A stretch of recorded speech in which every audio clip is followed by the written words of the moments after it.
বন্ধুরা, আজকে আমি আপনাদের সাথে শেয়ার করব চৈত্র মাসের পাঁচন রান্নার রেসিপি। আর এই পাঁচন রান্নার রেসিপির মূল রহস্য হচ্ছে হরেক রকমের সবজি।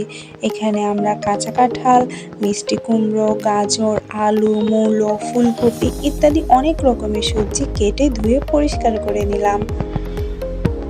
এরপরে একটা পাত্র গরম করে ভাজা সিমের বিচি দিয়ে দিলাম 1 কাপ জল।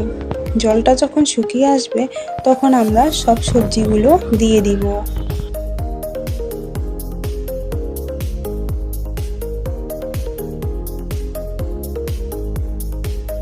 সবজি বেশি হওয়ার কারণে আমরা 2টি পাত্রে ভাগ করে সবজি দিয়ে দিব।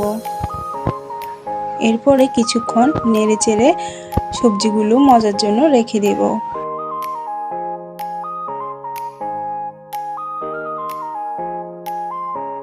এরপর দিয়ে দিব পরিমাণ মতো লবণ, তারপর দিব পরিমাণ মতো হলুদের গুঁড়ো,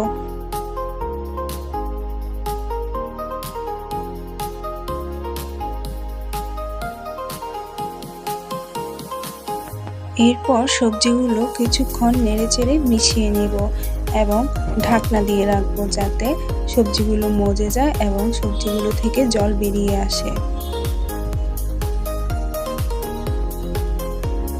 এরপর দিয়ে দিব মরিচ বাটা এবং স্বাদ মতো মরিচের গুঁড়ো, আপনারা চাইলে তা নাও দিতে পারেন। এরপরে একটা কড়াইতে তেল গরম করে কিছু শুকনো মরিচ ভেজে নেব।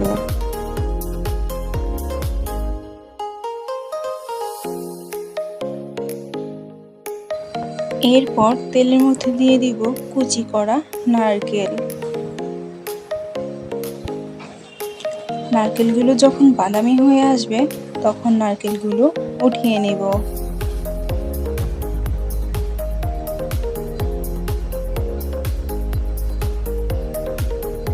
এরপর তেলের মধ্যে দিয়ে দিব তেজপাতা, তারপর দিব 5 ফোড়ন,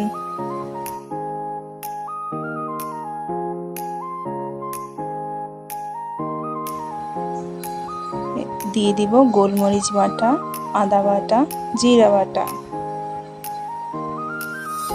এরপর ভালো করে নেড়েচেড়ে যখন কালার পরিবর্তন হবে তখন সবজির মধ্যে দিয়ে দিব।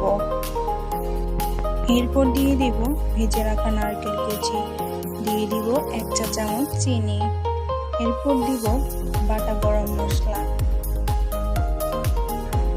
এরপর নেড়েচেড়ে ভালো করে মিশিয়ে নেব এবং ঢাকনা দিয়ে কিছুক্ষণ পর নামিয়ে নেব। এরপর উপর দিয়ে শুকনো মরিচ দিয়ে সুন্দরভাবে পরিবেশন করে নেব। ব্যাস, রেডি হয়ে গেল আমাদের চৈত্র মাসে পাঁচন রান্নার রেসিপি। আপনাদের যদি ভিডিওটি ভালো লেগে থাকে তাহলে চ্যানেলটিকে সাবস্ক্রাইব করে দিবেন এবং লাইক কমেন্ট করতে ভুলবেন না। Thank you.